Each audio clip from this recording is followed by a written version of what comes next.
Thanks, everybody. So, wow, if you had asked me a few months ago what I was most looking forward to when we finished commencement finally and beautifully, I might have said sleeping.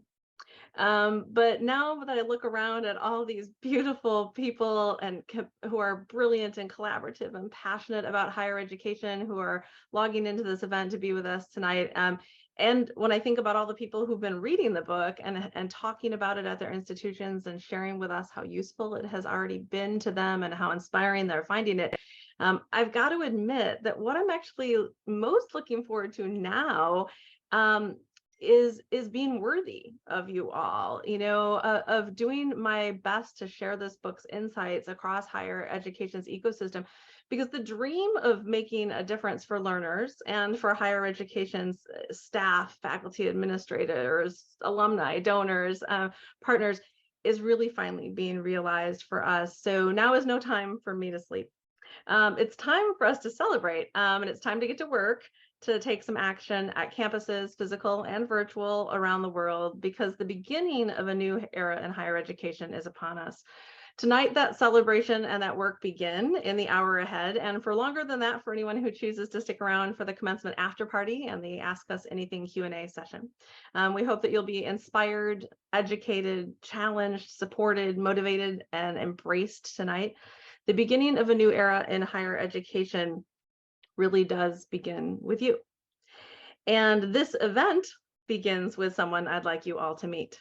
Tonight's keynote speaker is Dr. Michael Torrence, president of Motlow State Community College, a public multi-campus college in southern Middle Tennessee. Dr. Torrence has worked in higher education for more than 25 years as faculty, mid-level, and senior administrator, and ultimately CEO. His areas of expertise include research, adult education, student success, academic affairs, staff development, distance learning, and diversity, equity, inclusion, and belonging. His additional interests are applied learning within open education resources, virtual reality, augmented reality, mixed reality, automation, robotics, mechatronics, and gamification as platforms for education, learning, and training business and industry to increase efficiency and scalability. Dr. Torrence is also an entrepreneurial business development professional, workforce practitioner, and technology strategist. To model lifelong learning, he recently earned a welding certificate through Motlow's Automation and Robotics Training Center. And of course, his most impressive credential yet, she says with tongue in cheek, is that he was one of the 125 college and university presidents whose insights informed the book that we're celebrating tonight. What an honor to have Dr. Torrence kick off tonight's commencement ceremony. Esteemed guests, please join me in welcoming Dr. Michael Torrence.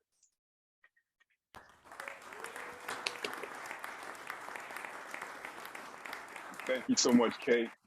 And I appreciate all of you who joined us this evening to celebrate commencement of the new beginning in higher education. Thank you, Joe, for having me. To all the other speakers, let's knock it out the park. So the recall of how any of this conversation begins and ends, the dialogue that begins with Pong. Yes, I know, Pong. Often thoughts must revert back to the basics to evolve.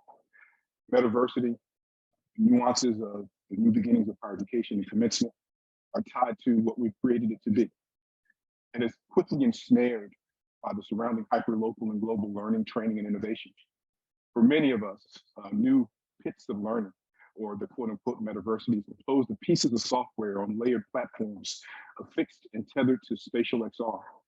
I posit that it is not. Metaversity, commencement, are the things of the concepts of space locality. Metaversity is compound interest. New beginning in higher education is compound interest. It's evolving while we pause, stop, sleep, and or lay still. Scalable solutions affixed to human social design lives as known exponential. I want you to think about that phrase. Scalable solutions affixed to human social design live as known exponential. It is elongated to a figurative degree, literally infinite. Our colleagues understand today that the economies of scale with projects such as Commencement provide us an opportunity to stretch the how, what, and where users are able to exercise portability, moving trusted CLR and LDR within a digital wallet, for example, to actually take scale, vision, and ideas that are empty without execution. Our partnerships with institutions of higher education, training mechanisms, and associations, third party, private, public, three Ps, and so on and so forth, find ourselves as much in that conversation about it hasn't been done yet, but we heard that whispered. We're continuing to answer in the omniverse, because as much as it hasn't been done yet, and we've heard that whisper, that's okay. That rhetoric will serve as fuel and will continue to serve as fuel as we pursue on open networks, alignment and access equity for learners as they enter Web3, new neural networks, and other DAO and DID continuums. I want you to think about pluralists as a word. We have started with our word, and that is to bring you excess and access, and I do mean excess and access to the best and the brightest. These continuums move us onward like linked chain. Human-centered design with features aligning along conduits of super skills, learn cards, digital wallets, the T3 network, and of course, one of my favorite phrases to use, the pluriverse. Our purpose seems simple enough, right? Connect learners everywhere within a universally integrated system, or UIS. CLRs and LERs bifurcated by portable digitized content, brushing against open networks. Operationally seductive. I find that sexy. I hope that you do too. Evolving and keeping up with constant change in solid states continues to provide exhaustion. We're working really hard at this. Our goal is to make sure that businesses and industry, as well as higher education, and those users that we call learners and trainees, feel challenged in a higher education system that will evolve over the future coming decades, as well as the last 20 to 30 years. Our goal is to be more efficient. Our goal is to be more effective. Our goal is to prepare people with quality, rigor, and more importantly, compassion for the people that they will work with in 3D and other accelerated forms. I hope that the expectation is that higher education and training can streamline approaches so that learners can become earners more quickly. Creating value-based integrative technologies finds itself more normalized than ever before. The examples that we have are the accelerated careers in a year. In our system within the state of Tennessee, we hear about accelerating employees to be prepared earlier, younger, and in some instances, mature enough with the skill sets to do the work, but needing the human maturity to understand how to engage in groups and teams. This is evolving. It is not just about the tangential of what we can touch and stretch and create. It is also about people. People matter. We cannot move this along without us all being on the continuum. We don't have to row in the same direction all the time. You know, canoes do split off and create synergies because those ripples do touch each other. So I'm excited about the future. I'm excited about leaders like Joe and Kate and other speakers on this call this evening. I want to posit that the metaversity blows beyond the concept of access is not equity, because equity is beyond that. And it creates community around the signal that has continued to serve as a beacon. That's all of us. We work as the expectations of tinkerers and organic intellectuals. And I want you to know that it's not sputtering, but we're accelerating. A long time ago, we used to have conversations about ICTs, or information communication technologies, and the scalability of teaching, innovation, learning, and training. Today, we tie akin otherness as it takes on broader definitions. Think about the spatial learning that takes on new and infinite definitions, because we can use VR and spatial recordings and put ourselves in places that we've never been able to put ourselves in places before, to provide training that is spot on demand, anytime, for any learning, everywhere. It's super exciting. We're not seeking to devolve backwards from the importance of human connection, but to be concisely considerate of its continuum. Immersive and situated platforms are and have been normalized, and normative phenomenon for many globally, which is irrespective of how we transition forward to the future uses of brick and mortar locations that satiate our local needs for the socio-physical contact.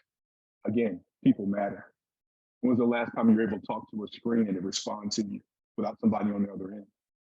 It's very important that we connect our alphabet, such as Amazon, Alibaba, Google, so on and so forth, to the fractured needs of alternative work schedules. It's not just simply printing into mission, but it is a part of the fabric and fiber that allow us to do our work in a way that is connective tissue, as we've heard that phrasing over and over again, connective tissue to workforce development.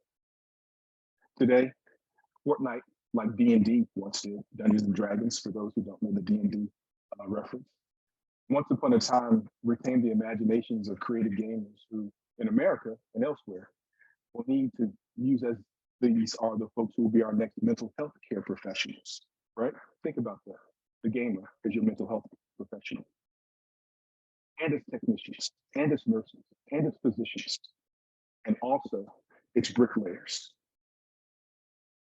its HVAC personnel, its electricians, its plumbers. Our challenge is to develop a curriculum and training in schools that is skills for jobs in preparation for the future-ready planet.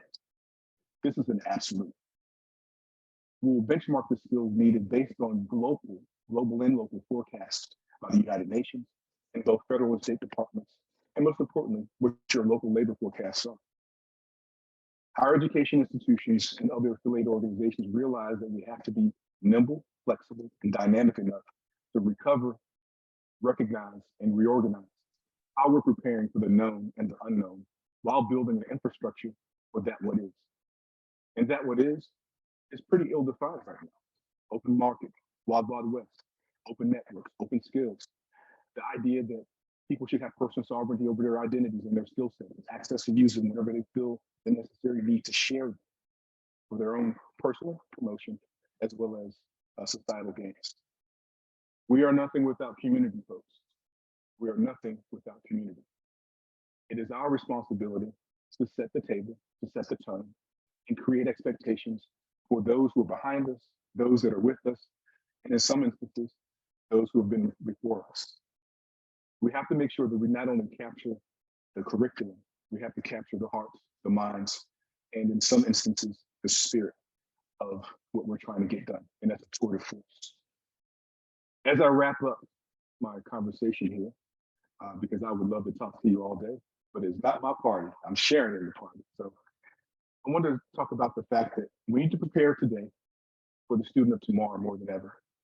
And as we have advanced content continues to be a place for investment, what utilizes career and technical education, but also science, technology, engineering, affirmations, the connectivity between you and your neighbor, and the recognition that a handout is not necessarily a hand up unless you pull the person that is reaching for your hand. Please be a part of the solutions that we want to create. I appreciate the time that you've given me this evening. I hope that what we talked about and what you read inside of Joe's tome that is worth the 558 pages, I think I checked that off. Make sure that you are communicative and participatory in the world that you want to build. Because if you don't speak out and don't speak up, it will be thrust upon us. So let's be a part of the solution. Thank you so much. And I'd like to turn it over to Joe. Appreciate you all. Hey, everybody. That's my boy right there, Michael Torrence, Dr. Michael Torrence. Can you all hear me okay? Yeah, all right. But by the way, before I go, because Kate told me I had to go for 5 minutes, and that doesn't work in my world. 5 minutes for me is, and then Robbie made me sit down, and if you've ever podcasted with me before, I can't go for 5 minutes and I can't sit down, and I'm doing both at the same time, which is very hard for me.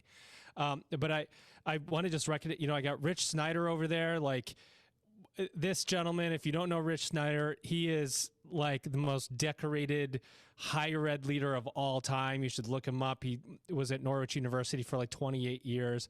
The guy is amazing. I just look at the people here, and I just want to say thank you right away to you. I see Brad Sims, one of my favorites. I see Dr. Bill Papicello over there. And then, we've got the global feel here. I see my friend Sergio Mena, and he's at a university in Chile. And I saw Fernando Valenzuela. He's in Mexico City. It's just amazing. Stephen Coslin, he's at Foundry College. I mean, just the scope of the folks represented here. So Now I'll start. So that's an extra minute. I just want to recognize some of the folks here. I'm honored to be speaking with you today. In fact, honored isn't the right word. It's humbled to have you guys show up on a what is this, a Monday or Tuesday night when you're probably with kids or family or dinner. It's very much appreciated. I want to tell you a quick story by the people. And you probably read a little bit about this in Commencement if you've gotten the book or if you bought it. So there's a lady she's in my left-hand corner. Her name is Dr. Jean Norris. And Jean Norris was the person that introduced Elvin and I to each other. 3 years ago today. Well, 3 years ago today was the day that we actually agreed that we were going to do a podcast. 3 years. And in that 3 years, literally to the day, we have done 543 episodes of the Edip Experience. It has been played 232,000 times in 173 countries with 194 college and university presidents in 3 years. And we wrote a book. And we found Kate. We wrote a book. All started by that lady, Dr. Jean Norris. And then Elvin and I, we set off on this journey. And through a text message, which we really still have no formal agreement in place, by the way, we started this business called the Edip Experience. And literally, there it is, a screenshot. That is the exact moment that the Edip Experience was birthed. It's amazing innovation to come to this idea. You could see it in the words, right? There's a side business. I don't even know what it is. Okay, keep you posted. And then podcast. So that's kind of the way we just stumbled through this. We put out a video sometime after that showed, oh, there it is. That's the original video on LinkedIn where I introduced Elvin by picture and said, we're going to start a podcast. And so these things 3 years later have come full circle. And then we started asking all these presidents, many that are here, what do you see as the future of higher education? And we started to feel this unbelievable responsibility to help. We started having these conversations with these presidents, and they're going, gosh, this is a hard job. It's the middle of COVID. We're trying to do everything possible to serve our students, and we're experiencing burnout, and our staff and faculty are experiencing burnout. And we said, we've got to do something. Great mug, by the way, Elvin. We've got to do something. We have to take this content that we have been privileged to receive. You guys honored us on these microphones by telling us what's going on in your lives at your institutions. And we said we have to do something. So we started taking that question and what does the future look like in higher education for you? And we get all these answers. And Elvin goes, dude, we should write a book. Literally like that. Dude, we should write a book someday. That's exactly how it happened. And then we, through a gentleman, where is he? His name's Eric Williamson. He's here. He was here. He was on my screen. And oh, there he is. Eric Williamson said, I know this lady who writes books, and she's in higher education. And by the way, she owns a publishing company. And I said, you're making this up. And then he introduced us to Kate, and that's how the book came to be. So why write it? And, you know, in my 5 minutes, I'm going to tell you guys why we wrote it. Because we wanted to give it to people who work in higher education as a megaphone for change. To be able to slap this down on the table in a meeting and say, see, I've been telling you guys this. And there's other people out there in these institutions that are college presidents that are doing it. Why aren't we? It's proof. This is proof that there is innovation and change in higher education. 2, I got really tired of people knocking higher ed and my work and our work.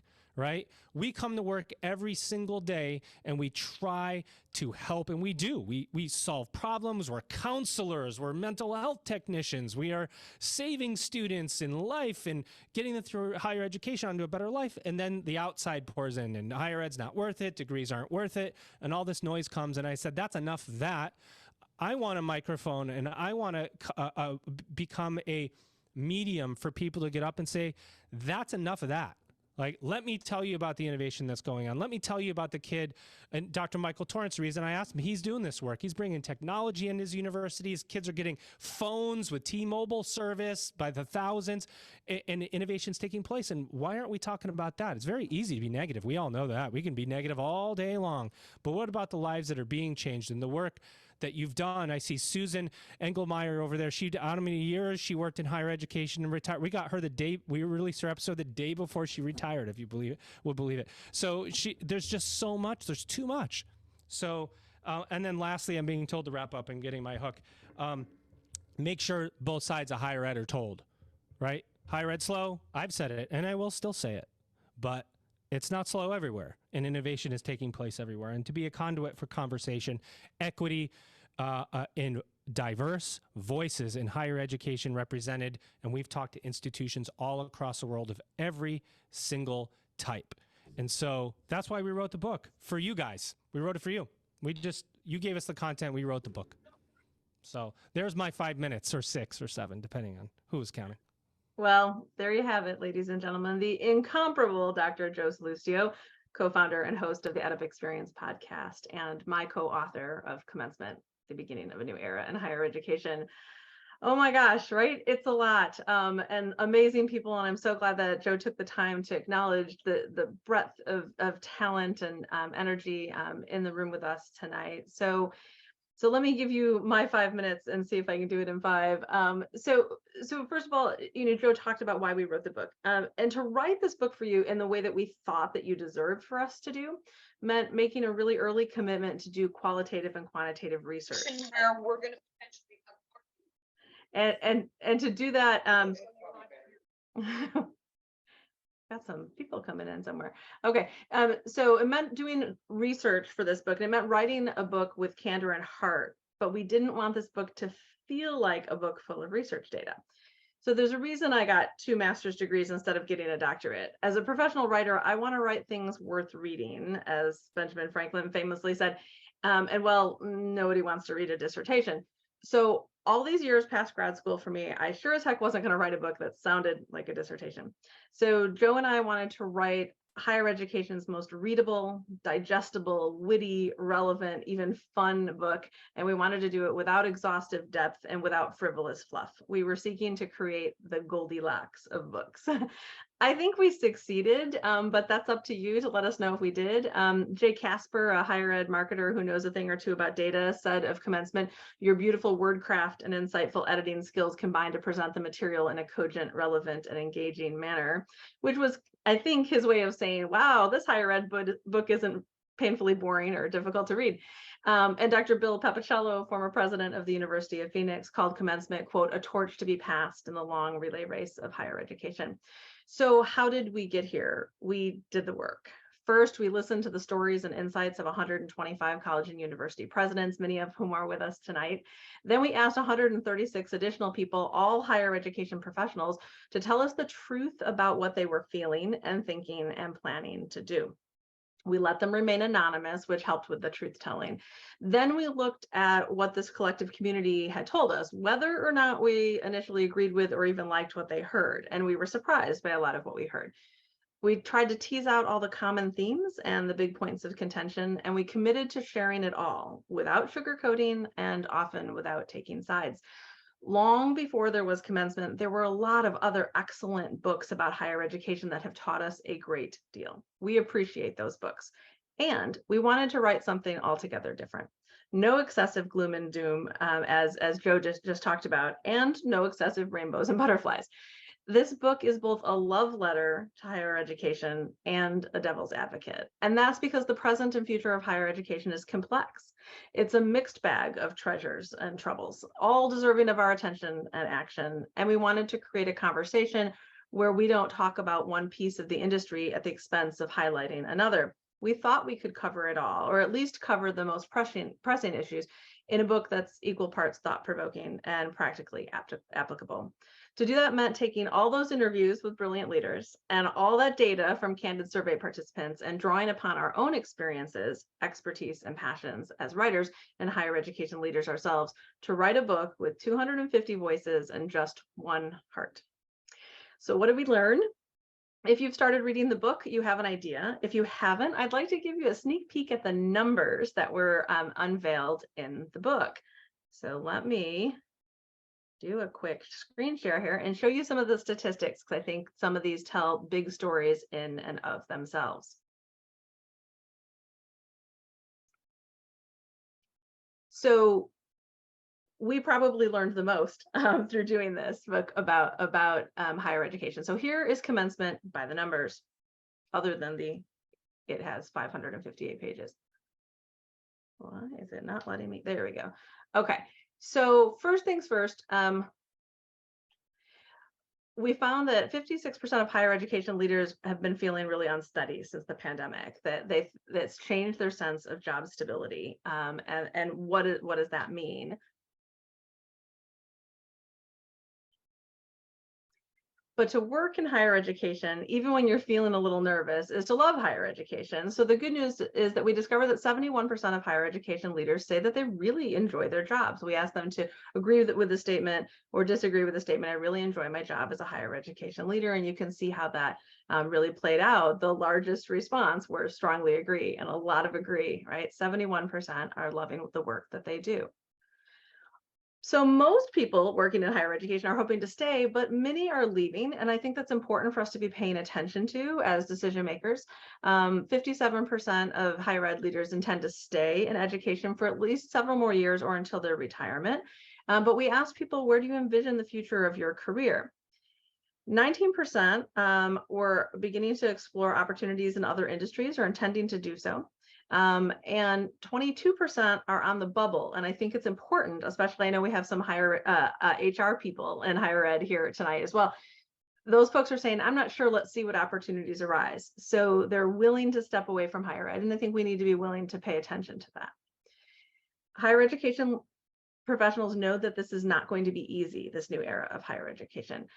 More than 58% of them told us that they think that their institution is in trouble when they think about the looming demographic shift and their institution's current operational health. But they're pushing themselves to be really risk tolerant and innovation focused. Nearly 62% of leaders we surveyed assess themselves as being really strong risk takers and innovators. Whether or not the people who work for them would agree with that, it may be another thing, but definitely we're seeing that leaders in higher education are understanding the importance of risk tolerance and innovation. Independent thinkers in higher ed are suddenly seeking mergers, acquisitions, and partnerships. 45% of higher ed leaders that we surveyed said their institutions are currently exploring or considering the exploration of a merger, acquisition, or strategic partnership to ensure their institution's viability and to improve quality access for prospective learners. Most higher ed leaders are embracing change and creating a new kind of future. We asked them what the future of higher education might look like, which is a question we asked every president that we interviewed. And 1/3 of them said they expect it to look vastly different from what it looks like now, and all but 4% no, it's definitely going to look different. So for all the times that we've accused ourselves or our colleagues of being too comfortable with the status quo, there were really only 4.24% of people who said that they think the status quo will remain. And I think that that is encouraging news. They're looking for leaders with new skill sets to see them into the future. So we asked about that, and we'll tell you a little bit more about that in a second. 48% of higher education professionals said that collaborative spirit is one of the most important attributes of higher education leaders, especially presidents. So we looked at that skill set and we pulled data from these surveys and we asked people, what are the skills that we need for somebody who is going to lead at an organization? And we wrote a new job description, and then you'll find this in chapter 7 of the book if you haven't gotten there yet. And so in this order, experience required, this is what people told us. Financial acumen, number 1. Experience in higher education, expertise in marketing, enrollment, and brand. So folks like Kerry, Salerno are going to be nodding, right? Constituent and customer relations expertise, and potentially experience as a department chair, dean, VP, or provost. Other experience considered very beneficial, CEO experience in any industry, right? Experience as a faculty member, and then on and on. And we think that you'll enjoy seeing some of these details. So skills in leading for diversity, equity, and inclusion, ed tech experience, fundraising experience, experience working with lobbyists, et cetera. Bonus, they told us, special consideration may be given to candidates with mergers and acquisitions or strategic partnership experience. And that was important. And again, we love internal candidates if we can find them, right, with the right skills. In terms of what kind of personality do we need? And this is all data driven, again, all pulled from the research that we did, and we have all the numbers for this.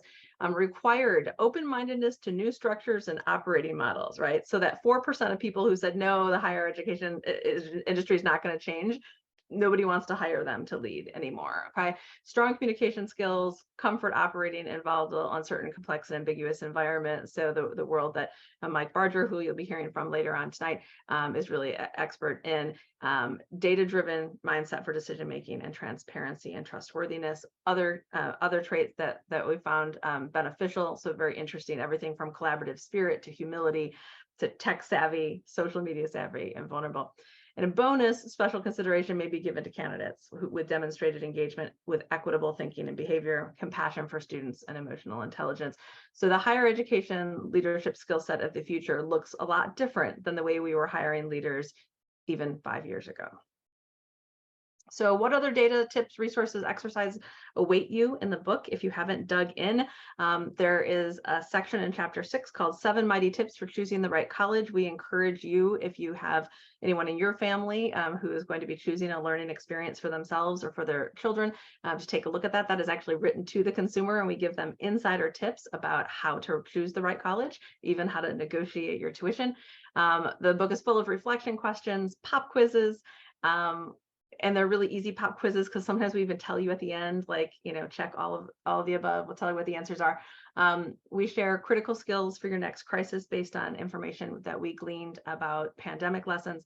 And then Elvin Freytes wrote these really awesome practical 10-step lists for everything from how to treat your faculty to how to build online student communities, to how to collect data from prospects and alumni, how to build program advisory councils with people in the community, and more. And the best part of the book, of course, are the stories and advice from the 125 higher education professionals. All right, let me stop this share for a second and come back to you. So that is a lot, and the book is a lot. And so I see questions coming in. Oh, from Erica Nelson, who works at Lake Forest Graduate School of Management. So we're going to be taking a lot of questions coming up soon. At this point, it is now my honor to introduce my friend and collaborator, Elvin Freytes, co-founder of the EdUp Experience podcast and Commencement contributor. Elvin, take it away. Oh, yeah. Thank you, Kate. Thank you, Joe and Torrence. Michael, you are amazing as always. I want to apologize to everybody for being late. I was dropping off my daughter at swim practice, and also preference here. This reminds me of when we first started. We always say, sorry if you hear kids in the background. I have a 2.5-year-old and a 7-year-old, and they're learning how to fight, which is fun. Yay. So if you hear them in the background, I apologize about that. But let's get into it. We're going to do a rapid fire fireside chat. And we got 3 awesome higher ed leaders on. So let's get to it. Our first one is the one and only Linda Garza Battles from Western Governors University. Linda is the Regional Vice President South at WGU and Chancellor of WGU Texas. Linda, how you doing? I'm doing great. So happy to be here. Thank you so much for the invitation. This is so exciting, and I can't wait to see the continued success that we see that you all are having with this book. It's amazing. Thank you, Linda. I appreciate it. You've been such an awesome supporter. I just want to say thank you from the bottom of my heart. I want my daughters to be like you. I mean, you're just amazing. So thank you so much. Okay, but we got to get into it, okay? Because you got to give us your thoughts on this really cool, critical question, but you only have 5 minutes or less to do it, okay? So you're on the ticker. All right, here's your question. You ready? Here we go. So what organizational or cultural barriers do colleges and universities need to do away with if they're going to truly put students in the first position in everything they do? Okay. Well, first, I really need to preface my response to this question with some context so that you can better understand the lens through which I really view the answer. And I'm basing it on my experience over the last 32 months working really at one of the most student-centric universities in the nation, Western Governors University. And so for those of you who may not know, WGU is a nonprofit 100% competency-based degree granting institution. And we were created 25 years ago by 19 bipartisan governors, really to expand higher education opportunities for working adults. And we have today over 133,000 students, and we've graduated over 300,000 nationwide. So just kind of put that into perspective in terms of the scale, you know, we've made in a quarter of a century, where some public institutions were established over 100 years ago that have not reached 300,000 graduates. So I'm really fortunate to work at WGU, where our organizational structure and cultural beliefs really create and nurture an environment that puts students at the center of everything that we do already. And that's because it was built that way. Indeed, before joining WGU, I had worked for over 25 years on statewide public policy and in the state of Texas. First, I was with the legislature and then the state agency that oversees higher ed. So back then, my colleagues and I were focused on expanding access and student success at public higher ed institutions. So full disclosure, I've never worked at a public university. WGU's the very first university that I've worked with, and we're a nonprofit, private, online, totally different. But throughout my career, you know, I heard all the rhetoric. I had heard all the negative public discourse from students and parents and other stakeholders who have questioned the value of higher education. And it was, you know, based and rooted in increasing tuition, the excessive student loan debt, the continued disconnections between higher ed and workforce, and to my disappointment, the unacceptable racial and ethnic disparities in access and completion rates. But all that to say is my perspective may be a little different from those of you who are on this call. So, but I did reflect on this question, the organizational and cultural barriers to putting students at the center of everything that we do. And I thought of the barriers in terms of 3 buckets: institutional systems, budgets, and 3, a tendency for institutions to be faculty centered. And there's a number of reasons why. But first, if we look at institutional systems, they are based on semester credit hour. So the credit hour model is fundamental to how most traditional institutions are structured. Student financial aid, eligibility, faculty salaries are all tied to semester credit hour. And the model really focuses on time that students spend in the classroom rather than learning outcomes and their demonstration of their mastery of knowledge and skills and the course content. So one way institutions can really put students in the center is to shift away from that semester credit hour system. And that's a really hard thing to do.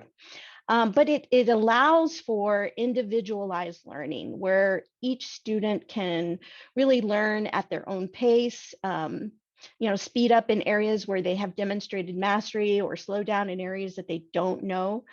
So this, again, is the basis for competency-based education, which WGU is all about, to provide that personalized experience for the learner.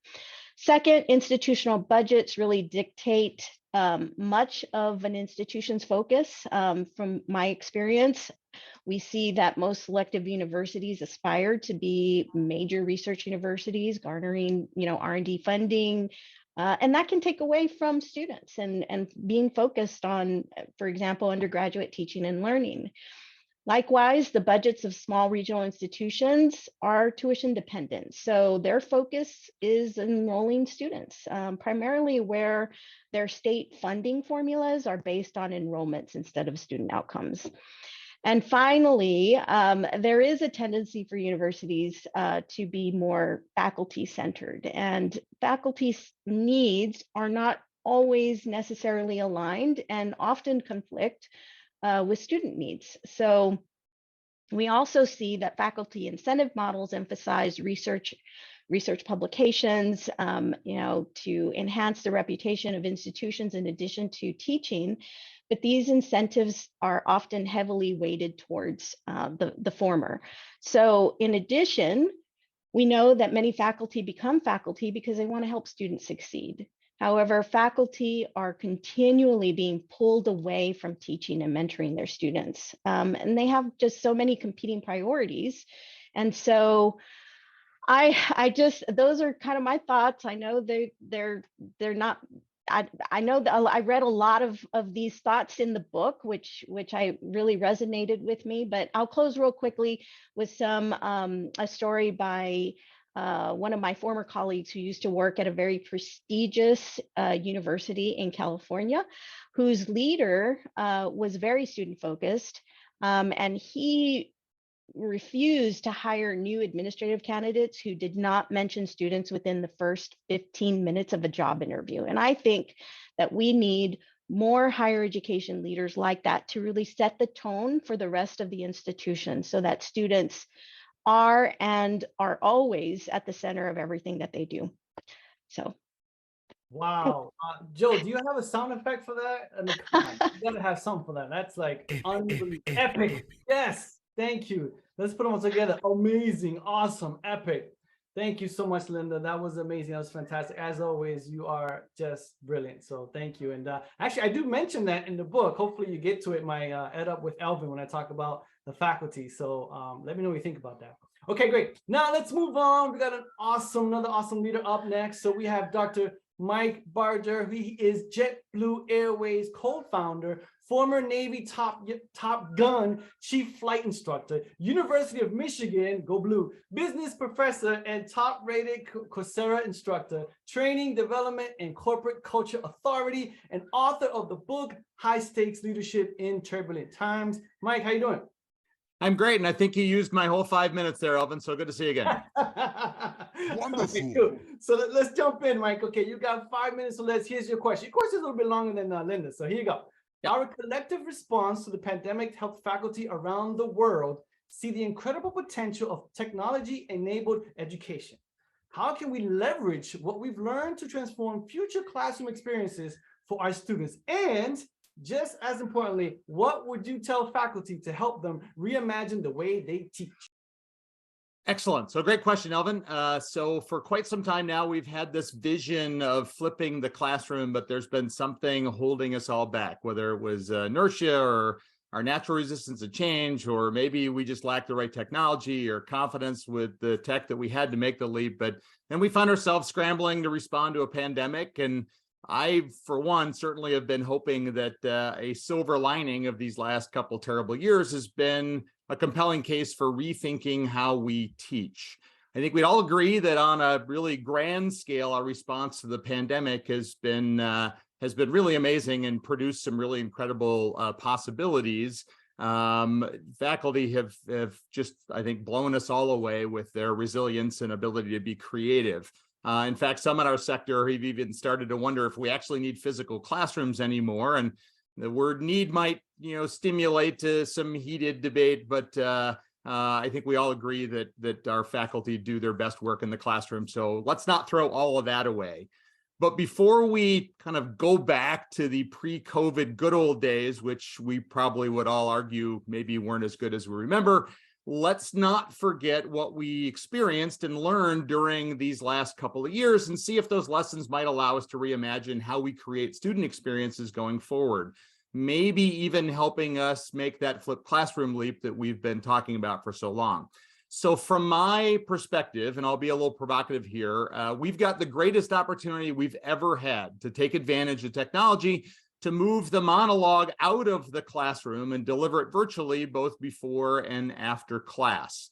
I think we've got a chance to actually make all pre and post-class work engaging and super interesting for students. Not that it's not now, but I think we could do it more consistently.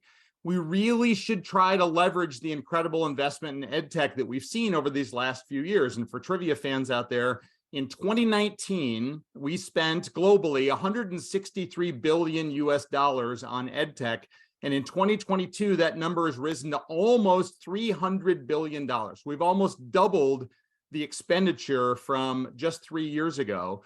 And it's interesting to think or to wonder how many faculty out there even have the slightest idea of where those investments have been made or how they can improve student experiences and outcomes, something for us to think about.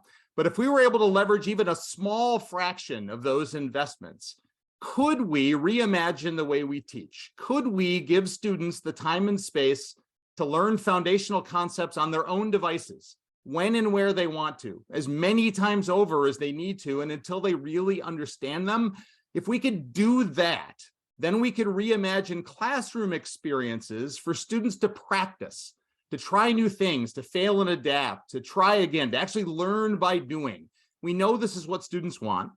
We know that if we could do this well, classes would feel more interesting and engaging. Maybe this could help us solve some of our assessment challenges, as our students could actually show us that they've learned or mastered a skill.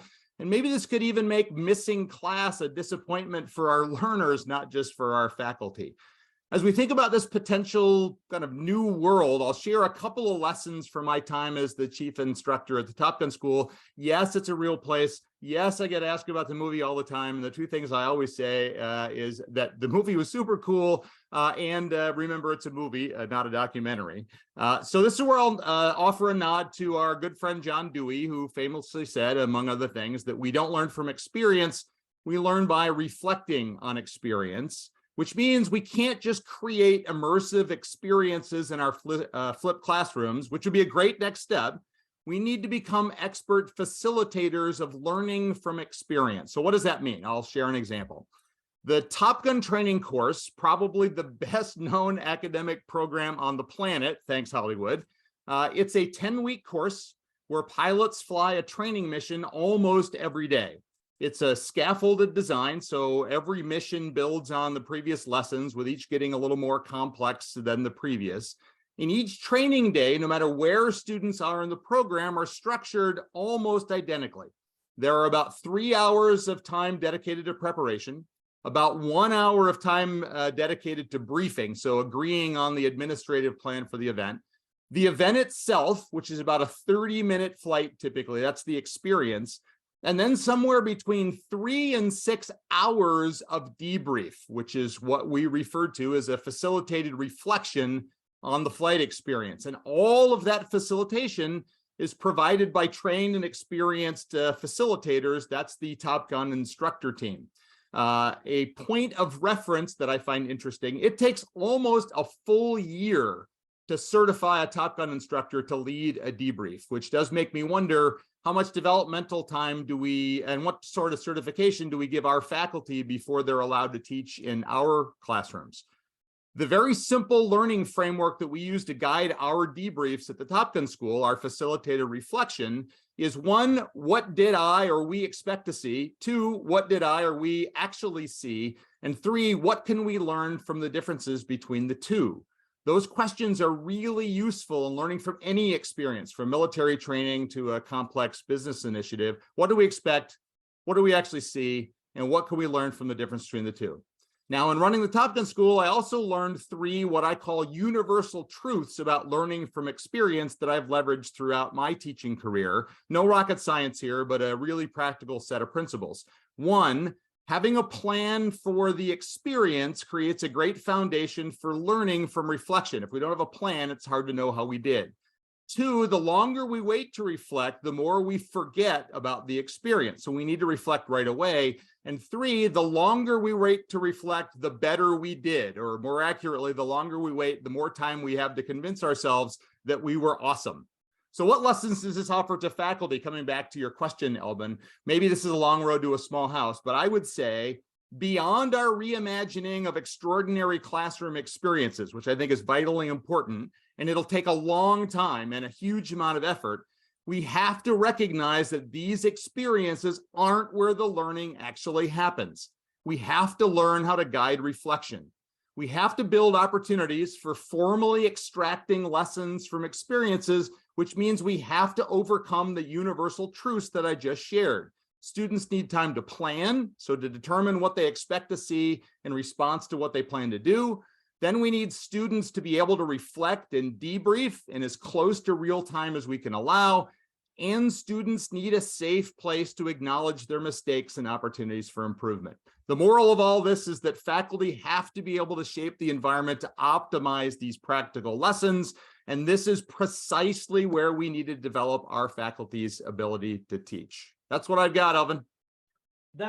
Mike, I just want to say thank you, because you have completely changed my mindset. Now, from now on, I'm going to be doing this reflection with my daughters immediately, and we're going to go deep into reflection, and I'm going to use that strategy. So thank you, Mike. I appreciate it. My pleasure. You just made me a Nailed better dad. Fantastic. Okay, great. Our last speaker of the night. Very excited to introduce to you Kerry Salerno. She is Chief Marketing Officer and Vice President at Babson College. Kerry is responsible for brand reputation and customer acquisition strategies that drive revenue at Babson. She was previously VP of Enrollment Marketing at Northeastern University. Northeastern is my alum. That's where I went to school. Kerry, how you doing? Good. How are you, Elvin? It's been a great conversation. I didn't know I was going after the Top Gun story there. So I have to say, I'm hoping to carry the momentum. And Mike, if you've ever met Tom Cruise, can you share that in the question and answer? That's awesome. So when Kate asked me about coming and having a conversation, she said 5 minutes. And I said, I will never talk 5 minutes. So I'm going to try to keep it under 5 minutes. But I thought about the theme here. And what I really want to do is share 5 tips, 5 thought starters for those that are on campuses looking to start conversation, to take this book and package it up with this conversation and go and really think about enrollment marketing. Oh, that's great. So you want to go and talk about those 5 tips? Sure, that sounds great. Elvin, I know we had a formal question. Do you want to lay out the formal question? Okay, great. I thought you wanted to talk about the 5 tips first. Okay, great. So here's your question then, and then we can probably weave it in. So your question is, enrollment marketing is particularly challenging in a country where 4,000 colleges and universities make the competition stiff and ability to stand out from all the other choices incredibly difficult.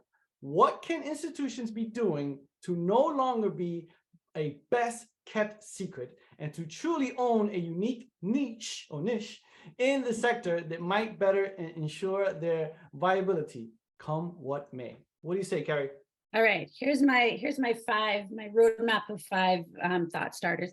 First and foremost, we've heard a lot about students, right? Linda, you shared sort of putting students at the center, the core of WGU. I would ask ourselves as higher education professionals, and it seems like a really simple question, but how many times have you talked to your audience? When was the last time you've talked to your audience? When was the last time you've gone out and had lunch in one of your cafeterias or talked with the professional learner that's balancing kids and work and promotions and all of that? So my first sort of rule of thumb is get to know your audiences, listen to them. They will share what's important to them. They will share what choice factors they have in their decision making. They'll share what is driving their decisions. Is it about affordability? Is it about outcomes? Are they wondering what network they'll be a part of once they graduate? Are they seeking specific skills that you know that your institution can fill that gap? Ask them in lots of different ways. Kate and I have partnered for a long time together, and really that's where we've started, is getting to know the audience. The books contain some great data and information about market research and how to take that market research and apply it. Understand their influencers. Do you know who's helping your students make those decisions? Might be traditional undergraduate students, might be lifelong professional learners, but do you know and understand that word of mouth factor and how that takes into account how your students are making their decisions? Many of us do research, but few listen. And so my takeaway for all of us is to share that research internally, make it a part of your regular conversation. I don't know if it was Joe or Kate said, you have the book to slam down on the desks and say, listen to what's in this book. Well, pair that with listen to your audience and understand what they're saying. You might be thinking, it's expensive to do research. It takes some time. You have to think about the quantifiable or the quantitative and qualitative. I would encourage you to look around what's on your campuses. Again, talk to your students that are there. If you're lucky like me and have teenagers in the process, I can tell you that it's one of the most humbling moments of my career when my 16, 17-year-old lets the mail pile up to a stack about this high before she'll actually open the envelope. And it's really fascinating to see what's getting her to open the envelope and have the conversation. So talk to your students, get to know them, listen to them. They'll share what's important to them. Then I would ask you to think about creating your relevancy. It is a crowded market. It's hard to stand out. There's a lot of noise in the market. We are, as higher ed institutions, we're competing with not just ourselves in higher ed, but we're competing with a lot of other brands and noise in the market. In general, I think we will all say, and you've heard a lot of this tonight, that we're all working to create better humans, better leaders, students that are prepared for tomorrow, as Dr. Torrence said. But I would pause and say that's not enough. I think our message needs to stand out. Our mission needs to be sharper. We need to be really clear in terms of what the value proposition is to the students and what the relevancy of the brand and the institution is to that student. Look around your campus. Does your campus have a philosophy that your community buys into? Is it relevant to your audiences? Are you, as an institution, focused on a particular strength that may not be what the audience is seeking? Listen again to where those brand gaps are. One exercise that I've done in the past is really to pair that relevancy factor, those relevancy factors is what the audience is seeking, and that helps our entire community see where our gaps might be. So find that sweet spot and really create that relevancy. One of the pieces of advice that I would suggest is, if you're needing to use the research to have the internal conversations and to ask those tough questions, it's always a great starting place to map out and say the audience is seeking X and we're offering Y. How do we evolve? We've talked a lot tonight about evolution and relevancy. How do we come closer to what the audience is looking for? So find your why, create your relevancy, and then work on telling your audiences. This may again seem pretty simple, but there's so many channels and opportunities to communicate your why. And if you pair your why and your relevancy with, again, what the audience is telling you what they're looking for, you have an opportunity to get your audience to listen, to really get your audience to pay attention. Be really clear in terms of what that value proposition is. Point back to what you heard in the data, point back to what you heard in your market research, and show them that you're listening. Show your audience that you're showing up where and when they needed you to show up, and show them why you're showing up, what you heard and what your relevancy is to what they're seeking. As any good marketer, I would invite and encourage all of us to test, measure, share, and then do it all over again. I think that any best marketing plan is a series of tests that have been put together to ultimately lead us to conclusions. We are really focused at Babson about testing new communication vehicles, testing new markets, putting small tests in the market that will ultimately help us package up and think about larger investments. I think owning your niche and finding your value in communicating it needs to be an iterative process. It needs to be one that you're using data both internally and externally to share what's working and how you're adjusting. I think that internal measure of that internal perspective of testing, measure, and sharing, and then repeating that builds the credibility for your marketing teams, for those that are looking to continue to and improve investments in marketing. And then last but not least, don't go it alone. I get the question a lot in terms of, from a marketing perspective, what does it take to get marketing to the table and get marketing into the conversation? And I always start with be the convener. Make marketing be the voice of the customer, if you will. And they are customers. They are students who are investing in an education that will impact, at any point in their lives, whether they're undergraduates, graduate students, lifelong learners. So be the voice of the customer, be the team that is sharing and communicating what the audience is seeking. Build those relationships internally. I think the balance of listening to the market and listening internally is really key here. You might all know that everyone is a marketer. And so as marketers, I get a lot of feedback and I get a lot of, you should think about. And each time I get that, you should think about, I tried really hard to balance that with, and this is what it means to the audience. So that balance of the internal and the external perspective, I think, is really important. And don't go it alone. There are folks all over your campus and within higher education. You see it here with so many convening tonight that are open to the conversations and are here to support the evolution of higher education. So reach out, earn those relationships, build that trust, and be the convener to speak on behalf of what the students in the audience are seeking. Thank you, Kerry. That's amazing. You know, one thing that I just want to wrap up with is that I totally agree. You got to talk to them. You know, I always felt when I was in college, I always felt like the president was just so far away, removed from the students. And so now I don't feel that anymore. Obviously, I'm on the other side, but I feel like the presidents nowadays, people in leadership, are really focusing on how can I put it in my schedule. I'm constantly talking to the students, talking to alumni, and getting their experiences and feedback. So thank you so much, Kerry. That was fantastic. Elvin, before you wrap up, on a scale of 0 to 100%, how much would you agree with everything that Kerry said? 100%. 100%. Okay, got it. Well, I'll take that. Thank you. 100%. Okay, go Huskies. All right, so I want to say thank you so much for Linda, for Mike, for Kerry. You guys were all amazing. Ladies and gentlemen, that's how you add up. Now I'm going to bring it over to our amazing, fantastic event producer, Robbie Samuels. What an introduction. This has been an amazing program. I'm sure that all of our authors are probably thinking the same thing, that you are probably like up to here with ideas and inspiration. And so we wanted to give you a little bit of a moment to capture that, because we don't just want to inspire you, we want there to be action. So take a moment and think about everything you heard so far, everything you'll be learning in the book. Is there a specific next step for you and your institution? Now, you're going to be going on vacation, taking a break, but think about when you get back in January, what is something you can do to move this conversation forward? Now, I want you to draft, but do not hit enter. I want you to draft your comment to this in chat, but I will tell you when to hit enter. This is sort of as analog a moment as you can get in a digital environment.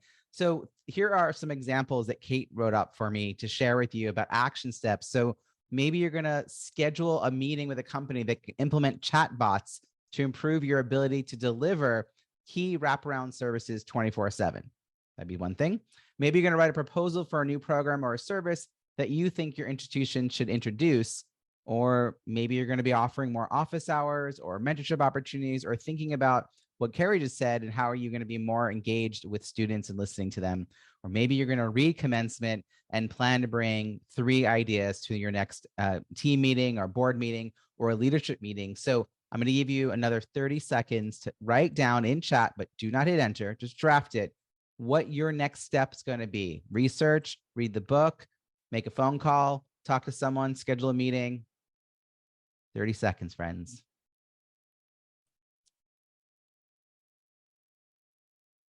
All right, I think people are getting ready to go. When I tell you to, and Kate, I'm going to bring you on here so you can see this with me. When I tell you to, go ahead and 5, 4, hit enter at 3, 2, 1. Whoa, so many ideas coming in. So Kate, go ahead and unmute. All right, Kate, go through there. Let's see some of these things. Now, I want to say the book club idea I just saw go by, that was a really cool idea, right? How can you bring the content? Everyone's so busy. So what about just inviting people to be part of, and actually, how can you make it cross-departmental, right? Bring people in from different parts of the institution. Don't just meet in your teams, but think about all the people that would need to eventually be part of the solution and invite them to be part of the reading together. Build those bonds stronger. So that's one thing that I caught as it went by. Kate, what did you catch? Yeah, absolutely. Kathleen talked about working with faculty to integrate the use of technology to transform learning.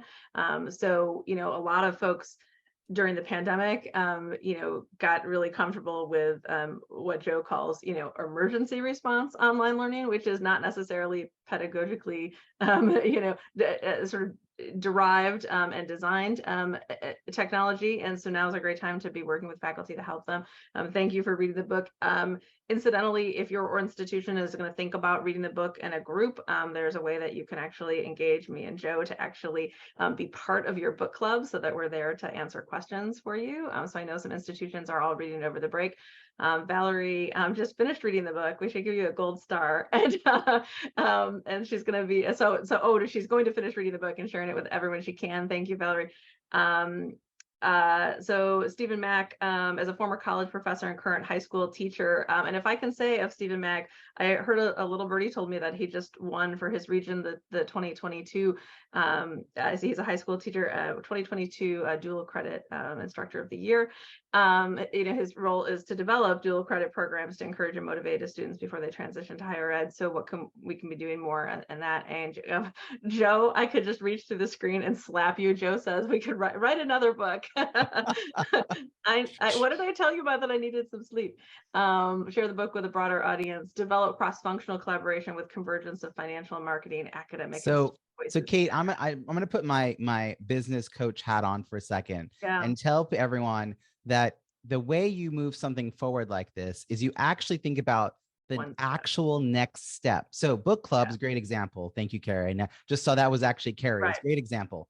What is the next step? Is it picking a date? Is it making up a list of the initial people you want to invite? Is it making sure that your team has books? Like what is the next step? Because if you put that on your to-do item and it moves from the to-do to the to-done, you're now making progress towards that actually being a thing that happens as opposed to a really good idea that you never get to. Yeah, no, and you're absolutely right. And so Peter had, wants to set up a series of lunch and learns. So a good next step would be to make a list of topics for lunch and learns, right? So that would be a really great opportunity. Or Dr. Torrence talked about, bring a bunch of us to your campus, right? So love on your people, trust us. So what would be a good next step would be to send an email to me or to Joe and say, hey, what would it take to get you to come to our campus? Here's what our schedule looks like for the new year. Rich Schneider, is retired and amazing. We've got some big, awesome quotes from him in the book. He's going to find 3 presidents in the biggest trouble and use the book to help them do better. I love that. So he's going to think amazing, right? 2 or 3 presidents who thinks he could help, and that the book might create a space for that conversation. He's going to list those 3 people out and reach out to them. So there's just a lot. Hey, we have a lot, but I know we have some prizes that we want to give away. Let's give away some prizes. So we've got some prizes. Now, if you could help me describe what these prizes are. So this first one is an artisan bookmark. Tell us the story of this. These are beautiful resin bookmarks. I think I can get you one that actually has little mortar boards in it. But we will have an artist create a bookmark that matches your book, and that's just darn beautiful. So this is prize number 1. All right, so here we go. Let me make sure that my sound's on. Here we go. Let's see who the winner is. Kate, note the name so you know who to reach out to. You'll get the mailing address from them. Mike Barger. Mike. Awesome. All right. Now let's see. This next thing we all know what this is. All right, here we go. I think you all know what this is. Do not spend it on classroom supplies, folks. Use this for yourself. Okay, so we got a $20 gift card to Amazon. Here we go. No whammies. No whammies. Joe's not eligible. Joe wants to win. Oh, it's gonna be Penny. Awesome. Well done. And you don't have to be here. If you are here, that's fantastic. All right, so that was that one. So we're gonna do the last one, an artisan book page holder. This needs a bit of explanation. It sure does. So take a look at those little things that look like bat wings, and imagine putting your thumb through the hole, opening a book, and then holding the book open. Those little wings hold the book open. So you only have to use one hand, hold a thick book open. If you don't own one of these, it will change your life, and we're gonna have one made that matches the book for you. That's amazing. I'm imagining my time when I had a newborn, how I'm trying to figure out how to do everything Yeah, one-handed. holding a baby and reading with the others. This would have helped. Would have helped. Yep. All right, so here we go. Last spin. And folks, we're getting ready to do a toast. So if you don't already have a beverage nearby, grab a beverage, or you can give us a thumbs up. Oh, it's right on the line. It's going to be Caroline. Caroline, excellent. Thank you for that. So yes, friends, we are going to be getting into a toast now, and I'm going to invite Joe to come be the master of ceremonies for us for that. And Kate, I'll back you off for a second. In fact, you know what we're going to do, Joe? I'm going to actually remove all of us, and we're going to go into gallery mode so we can all see each other. All right. So if you're not seeing gallery mode, you can go up the top right and switch it. But yeah, walk us through a toast, friend. I'll do some photos. So if you don't want to be part of a photo, this is a time to turn off your camera. If you are kind enough to turn on your camera now, even better. But yeah, we would love you to sit up a little straighter so we can see, so you can see the camera. No shrimping. Shrimping is when your head's about this close and the name's going across your chin. Yeah, we don't want to do shrimping. All right, Joe, we're going to do two kinds of photos. I know the first one's going to be a toast. So give us a toast. All right. So here's what I'm going to say. I wrote this like 10 times while everybody was talking because I couldn't get it right. So here's the toast. By the way, hold on one second. Let me get a little bit here ready. Okay. I want to thank you for letting us highlight your work, specifically to the college and university presidents that gave us your time, energy, and passion to the microphone. Without all of you, there's no conversation in higher education and no change to create. If you work it, the higher ed community is incredible and incredibly helpful. Celebrate yourself and your work, and don't let anyone tell you that what you do doesn't have value. Cheers to you. Excellent. Excellent. Thank you all for that. And now, Kate, I think we'd also like to see if folks can hold their books up. So if anyone's got a book nearby that they want to hold up, let's do a little, the biggest selfie photo. It's not really a selfie photo. Don't hide behind the book though. Thank you, Kerry. All right. Everyone's got a book nearby. Fantastic. All right, here we go. We're going to do 3, 2, 1, cheese. Oh my God, no one blinked. That was amazing. All right. So now, Kate, we have some final calls to action, and then we're going to let folks know what happens next. Yes. So, okay, we've had a lot of fun tonight. We're sort of standing between you and your holiday vacation probably. So we want to respect of that time of your time. But we also know that the future of higher education goes way beyond tonight, which is why we asked you to think about a call to action. So I would like to invite you and ask you to take your first action. If you take a look over at the chat box, I've got Robbie is posting some important things. I would ask that all of you please join our book launch team. So there is a constant contact form there to fill out to become part of our book launch team, which we sometimes refer to as our commencement VIPs group. As members of that team, you're going to receive some insider information, special invitations to special events, some contests. We're going to ask you, you'll be asked to share information about the book with people that you know who might find it useful and insightful. And one of the key actions of a book launch club and a book launch team, if you've never been on one, is to support the authors by writing an honest review on Amazon once you have read some, most, or all of the book. So we'll be asking you to do that and teaching you how to do that. We would also ask you to please, if you're not already a listener to the EdUp Experience podcast, please be sure to click on the podcast link in the chat box to sign up for the EdUp mailing list and subscribe to the podcast on your favorite podcast service.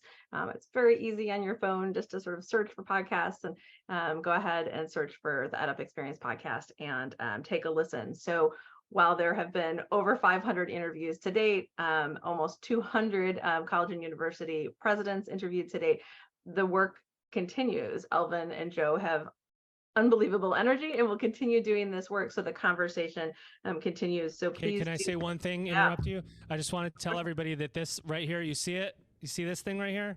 This is your microphone.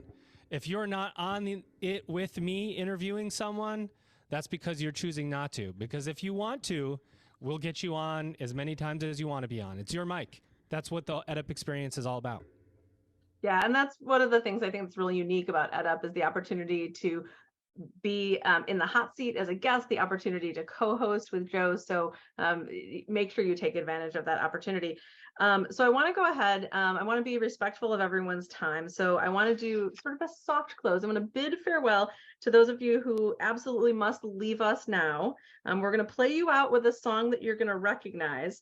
For those of you who can stick around for the after party and the Q&A, please enjoy the music, but don't go anywhere. And we're going to answer your questions after the recessional.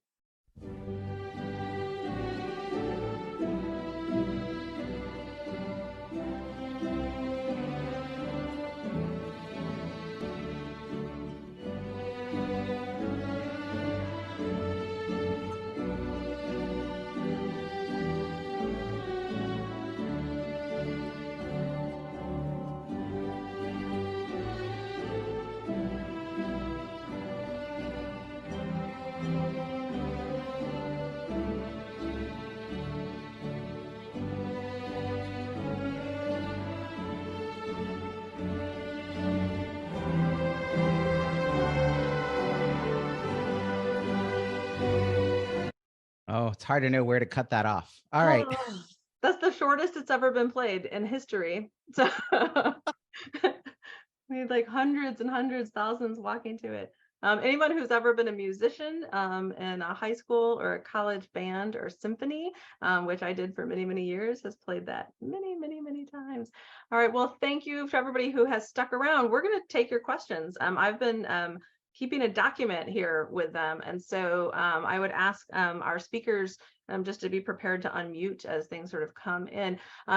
Gregory Schuckman asked a question, I think that was for us as authors, how are you defining higher education leaders, which is a great question. So when we did our survey research, we asked people to tell us what their role was in higher education. And our survey research really was designed for people who are at relatively senior levels. So director level and above typically in higher education, as well as people in the ecosystem who work in leadership roles at ed tech companies, or maybe they're a faculty member at a high school.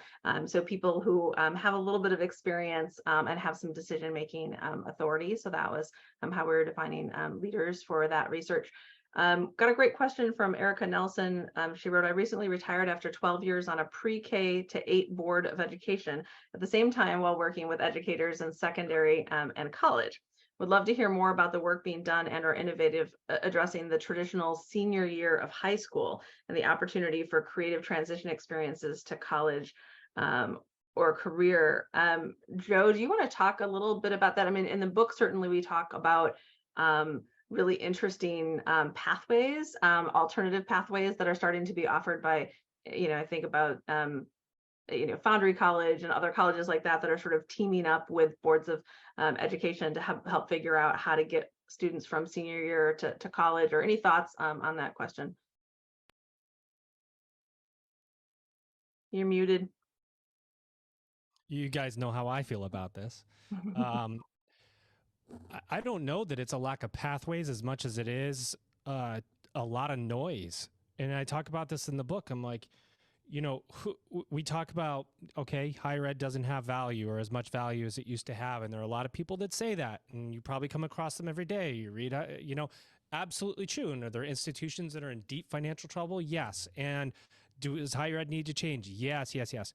But if you're a kid and you're in high school and you start hearing that noise, I mean, it's not helping, to be quite honest. There are very innovative institutions out there. There are some that are in trouble, but for the vast majority, they're going to be fine. I mean, you look at the stats, but you think about that, who's the parents that's looking their kid in the eye and saying, look, you know what? You shouldn't go to college. I went, but you shouldn't go. And who is that person? So I think there's just a lot of noise. And I think the pathways become, I know institutions that have very clear pathways, and they work very hard to create those pathways. And the lack of clarity, it comes from the public right now. That's the whole point of commencement. It's the whole point of the EDIP experience is let us bring some clarity from the inside of higher ed. We don't talk about it. I mean, there's a lot of people that talk about it that aren't right in the center of higher ed, but not a lot of people that are saying, hey, look what I am doing here. We don't brag in higher ed. We help people. We need a little bit more bragging, I feel like. I really do. So I don't think it's a lack of pathways. I think it's a lack of understanding, and there's a lot of noise around those kids right now, and it's unfortunate. I agree. I mean, I have definitely found it really reassuring what's happening with dual credit and dual enrollment. I was celebrating the holidays this past weekend, and my niece, who's a sophomore in high school, was talking about what classes she's taking in school that are dual credit. Like that wasn't a thing for many of us in previous generations. So there's, I think, a lot more being done there. So great question that also came up about chapter 7 in our book. Have graduate programs, master's degree programs in higher education or doctoral programs in higher education administration changed to adapt to these leadership skills that we presented in the book? And I think the answer is probably not yet. I'd ask Barger that one, Mike Barger. Yeah, He's probably got a thing or two to say about that. Right. Yeah. What, one more time there, Kate? What was the? Yeah, so we presented sort of all these sort of new leadership skills that are really required of leading a college or university today. When you think about EDD degrees or PhD programs for folks who are seeking careers or are already in careers in higher education, are they paying attention to these sort of new skill set, or is this an opportunity that maybe the book can help create? Yeah, I think same as the answer you gave last time. Not quite yet. I think everyone recognizes that there's an opportunity to think a little bit differently about this. So I think it's coming. I think you're spot on. It is interesting as we're trapped a little bit in it's a 1,000-year-old model, and we're pretty comfortable with the model we have versus maybe it's time to change a little bit, right? Yeah, absolutely. We have another question from Justice. What are the biggest changes to education necessary to accommodate Generation Z learners? So this would be, Kerry may have some thoughts around this about sort of, these sort of, right, every year undergraduate students get younger and younger as we get older and older. What about the sort of the curriculum and the academics, the model, are you seeing in your research that is being demanded by Gen Z? What is the puck that institutions need to be skating to? I think it's flexibility and flexibility in all different ways. Modality, certainly, we've heard a lot of, online and ability to access curriculum and content through, online, whether that's asynchronous or synchronous. Again, I have a, junior in high school, and I'm watching the way she's been learning, and it is, it's fascinating and really scary at the same time. I don't think that colleges are prepared for what this generation is bringing and the experiences that they're bringing in technology, and the ability for these kids to be agile and to switch modalities and not be frightened of an in-class experience and an online experience. And then I would say, we were just talking about pathways, right? Flexibility in pathways. Not every student's looking for that 4 years traditional start at the beginning and end in 4 years, right? Experiential is certainly a component as well, in terms of, getting them in the classroom and then getting them outside of the classroom and being able to use their hands and really get in and apply those skills. So sometimes it's overwhelming, looking at what's coming and how quickly it's coming, and then looking at how fast colleges need to adjust.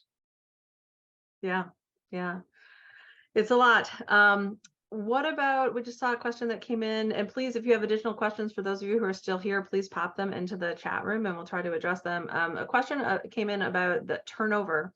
High turnover and admissions, and what's being done to address that, and why we think that's happening. And I will say, I think it was Joe who made an argument in the book around the fact that in other industries we pay salespeople really, really well because they're the people who keep the business alive. But that is typically not the case when we think about the compensation models for admissions enrollment folks in higher education. And why is there that mismatch? And I think as that mismatch persists, we're going to continue to see people who are really, really great at relationship development and sort of closing that deal with prospective students leaving. They may be part of that 27% or whatever we saw, that 22% of people who are willing to jump to another industry to take their skills somewhere else. I don't know, Joe, did you want to build on that, or anyone else want to build on that?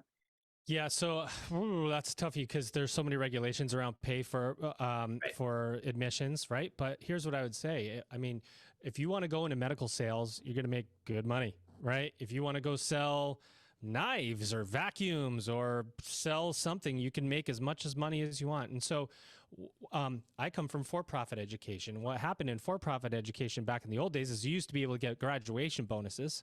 And so that was one day when you got paid, and then they took that away. And what for-profits did is they jacked up the salaries for people who work in admissions and sales because there was so much pressure to get enrollment. At that time, nonprofits didn't feel that same pressure of getting enrollment because at that time, you would just go to school and you'd be on the receiving end of filling out a piece of paper. And now, as competition heats up and there's a change in supply and demand, and you need more enrollment, now you come to the pressure of, we need more enrollment. Who's that pressure go to? It goes to the salesperson who's trying to sell the institution, who's never sold before. By the way, we don't teach people sales in college. So never sold before, and for their salary of whatever, they go, you know what? Forget this. I'll go do medical sales. I mean, so there is a imbalance in higher ed in that way. That's my take. I mean, a lot of people won't agree. And of course, you get the balance of what is the product, who is the customer, and who's but no student, no institution, and boys, competition and the supply and demand change the jobs that we do. There's a lot there, I think. Yeah, and I would say for folks who haven't started to dig into the book, Joe actually has a lot in the book about how when competition for students is this stiff, and maybe there are good admissions people on both sides trying to sell a student on multiple institutions, why speed can become a differentiator if you're the first person to give a tour, if you're the first person to get back to a student, and why that matters. We saw a great question that just came in from Jeffrey. I was curious about what you found in all your interviews around the Board of Trustees. Ultimately, governance remains both a challenge and an opportunity in higher education. So we did have several interviewees talk about the board. In fact, one person said the most important relationship that a college or university professor can have is with the chairperson of their board. And I thought that was really interesting, and we talked a little bit about that. I share a somewhat salacious story in the book about an institution I worked for where we had members of our board embezzle money from our institution, and we had to fire our entire board, and about what that felt like for us to realize that the people who we thought were leading us were actually betraying us. And so we did find several people who did mention the importance of a board that gets it. And that is paying attention. And that is asking really great questions when they're looking at the financials or whatnot. If a school's not doing well, I've been personally thinking a lot as I'm seeing stories about some small, private colleges that are closing their doors, and I keep thinking, who was on those boards, who was looking at those financials for these last several years, who was not raising a flag to say this is not sustainable. But we did actually have several presidents bring up that relationship. No one had, I don't think, a silver bullet for how to do that. And certainly governance structures in higher education are sometimes built, as Joe always reminds me, is that they actually keep things from getting done. And so but that definitely we heard people talk about their board. Hey, Kate, Jeffrey, and you know this. I know you know this. Nonprofit boards have no incentive to go through an M&A process, right? That's what you see. And I know Gary Stocker's on this call. He's got a product called the College Viability app, where you can pull IPEDS data and you can compare institutions failing or not failing and so on. If you connect with Gary, by the way. And if you're a nonprofit board and you're going down in the tubes, what incentive do you have to merge? Or you have this identity you want to protect. You have no incentive. If you're in the for-profit side, you get paid out, or if you're an owner. So your incentive is to sell or merge if you're having, so that's why you see for-profits were absorbed or merged or acquired, and why nonprofits can just sail into the, you've seen it. There's a couple ones, they just close, and you go, what, why? There was no incentive for that nonprofit board to take any action. And I know you know that, and that is the one thing in higher ed that isn't talked about enough, in my opinion, is where's that accountability come? And it's a big question. Yeah, I wanna add too. I agree. I feel like the whole board of trustees is this black box that I don't know if people are afraid to try to open up. There's just so much mystery behind how they get selected, how that whole process works, and how the outreach and what's the I mean, what is the whole process of and then thinking about diversity as well, male, female, and obviously different cultural backgrounds, different business savvy. And so obviously you want to have someone who's a lawyer, you want to have someone who knows the finances, that helps obviously any business, but there's just so many questions about the board of trustees and then it depends on the institution. If it's nonprofit, for profit, is it public, is it private? And so I think that's something, and I've been trying to figure that out myself. Like, why isn't that more transparent? What is it about the board of trustees that's so secretive? What is it that nobody wants to like touch that? And then everyone, and I've seen people try to, and they get knocked down. They're like, no, you can't get in here. This is not something you want to talk about. So Yeah. Well, that and at the end of the day, that's why this institution, was originally sort of, called the Ivory Tower, is sort of separate from community, separate from everyone, full of mystery. And the good news is I think that a lot of that mystery is a sort of, disappearing. People are writing books and talking about it really candidly. People are, like all the people who are here tonight, are willing to have really candid conversations. So we want to be really respectful. A lot of you have stayed with us for a really long time tonight. We could talk all night, frankly. But the good news is that it's not just about tonight. We are going to be reaching out. We are committed to having a few more events where we just talk about this kind of stuff and we address these issues and we come back together as change makers in higher education. So expect to see email invitations from us at least every quarter next year for these discussions and this networking, so we can continue this conversation. Thank you so much. Kerry Salerno says, invite your board to read the book. Yes, what Kerry said, please invite your board to read the book. Please invite your president's cabinet to read the book. We hope you enjoy it. Thank you so much for being here. It's been 3 years of hard work that Joe and Elvin started. I jumped in on it about 16 months ago. And it has really become sort of the lifeblood of what gets us out of bed in the morning, is really thinking about what this new era in higher ed can be and how we can be part of it and how we can link arms with all of you who are doing this amazing work. So I would like to sort of one final round of applause for all of our guest speakers who are absolutely amazing. So, if everybody can sort of clap for them, thank you so much. Dr. Michael Torrence, Linda Battles, Kerry Salerno, Dr. Mike Barger, and of course my co-authors who have really stepped into my life and made my life so much better, and brought me back to my first love, which is higher education, by inviting me to co-author this book. So thank you all. We wish you a very, very happy holidays. Please keep in touch. And I'm going to be emailing you in 2 weeks to ask you how things are going with that action step that you committed to do tonight. We'd love to hear how it all turned out. Thanks, guys.